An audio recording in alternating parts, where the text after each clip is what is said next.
On accueille Cacahuète qui nous parle, qui nous fait un portrait de la situation avec Wet'suwet'en.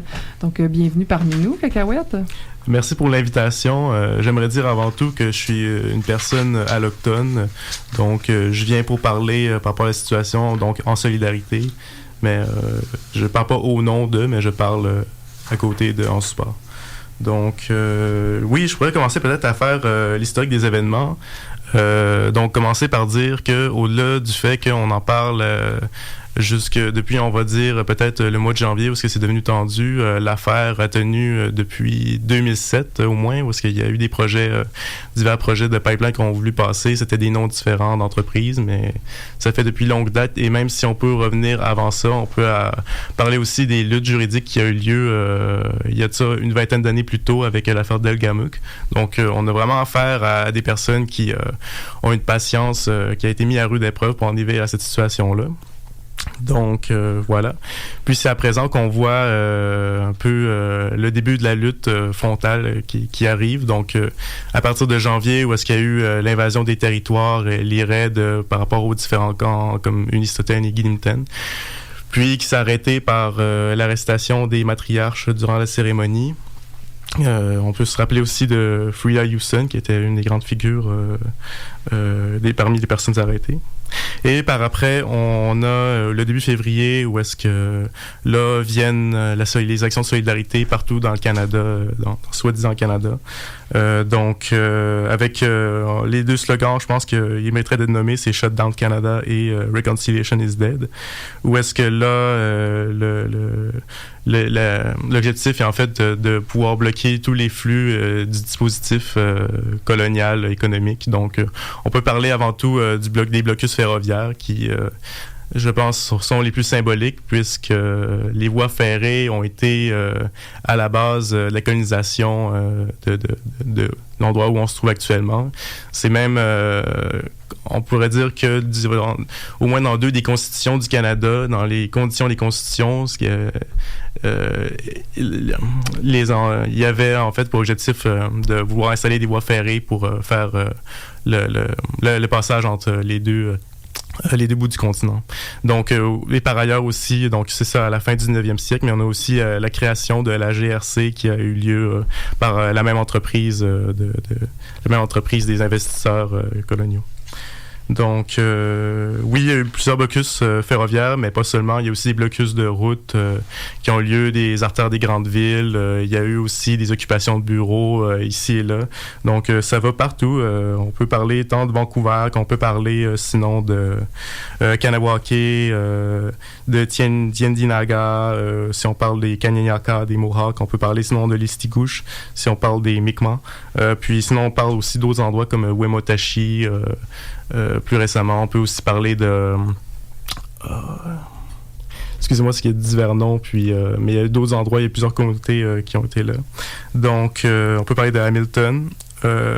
Puis, j'aimerais mentionner aussi, dans le même élan, que il y a eu des blocus autochtones, ou des premiers peuples, mais aussi mentionner qu'il y a aussi des blocus faits par des personnes blanches ou par des personnes allochtones. Puis, je pense que c'est aussi intéressant de le nommer pour dire qu'en fait, au-delà des divisions qui voudraient être amener que vraiment on a affaire simplement au Canada contre les premiers peuples, bien non, il y a des personnes qui au sein de la première entité en fait refusent le rôle de colon-colonne passif, puis ça donne à être en solidarité. Donc, parmi les blocus des personnes allochtones, bien, on peut nommer les cas de Saint-Lambert, l'Île-Verte, par après Sherbrooke, Lennoxville.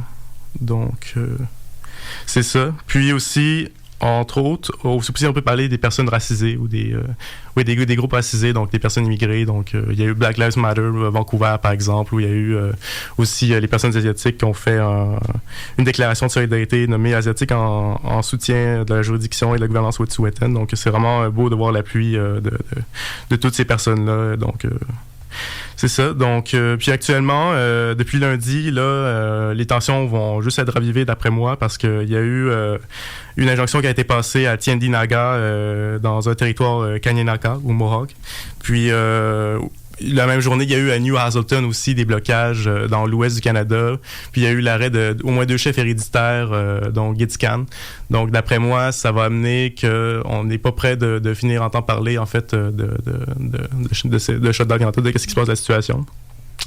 Mais aussi étant donné qu'il y a toujours la GRC qui patrouille les territoires au-delà de qu'est-ce qui se dit, qu'ils auraient déplacé leur poste mobile à Houston, mais demeure que les arrestations persistent, puis les patrouilles aussi.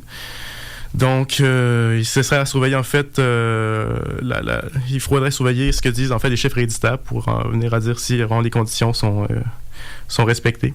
Donc, il y aurait plusieurs choses aussi que j'aurais voulu mentionner. Donc, comme plus près d'ici aussi, malgré que qu'est-ce qu'on dit que c'est simplement à certains endroits, ben, même ici à Wendake, il y a aussi des affaires qui sont en rapport avec le colonialisme. On peut parler du conseil de bande qui voulait peut-être faire des ententes avec GNL Québec et avec Imperial Oil TD et qui s'adonne à aussi faire des coupes possiblement dans un territoire vierge au nord du lac Moïse. Si vous vous intéressez à ça, il y a un site internet qui s'appelle forêt9.wordpress.com. Donc voilà, donc peut-être d'ouvrir l'œil, pas seulement sur les médias au loin, mais auprès aussi, au plus près de soi, il se passe des situations tout aussi problématiques.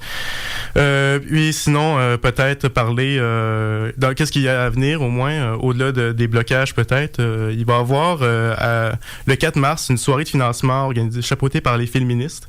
Donc, si vous voulez venir en soutien puis offrir l'appui financier, ça va être à Montréal.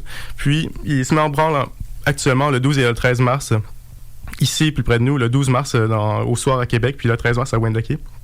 Il y aura d'autres soirées de financement, en fait, pour aider les personnes arrêtées, mais aussi pour financer les personnes du territoire. Puis, dernière chose, je tiens aussi à dire pour les personnes intéressées de suivre Eunice Totten Camp, donc pour les nouvelles, pour avoir le pouls en fait de la situation par les chefs héréditaires, mais pour aussi il y a des choses intéressantes comme le Supporter Toolkit qui permet en tant que tel de pouvoir se donner à s'organiser ensemble pour faire d'autres actions quelconques. Donc, c'est ça. Bien, merci pour ce portrait de la situation qui en a certainement éclairé plus d'un. Puis, ben, vous avez entendu cet appel à la solidarité, donc informez-vous pour voir comment on peut supporter les Premières Nations là, dans ce combat.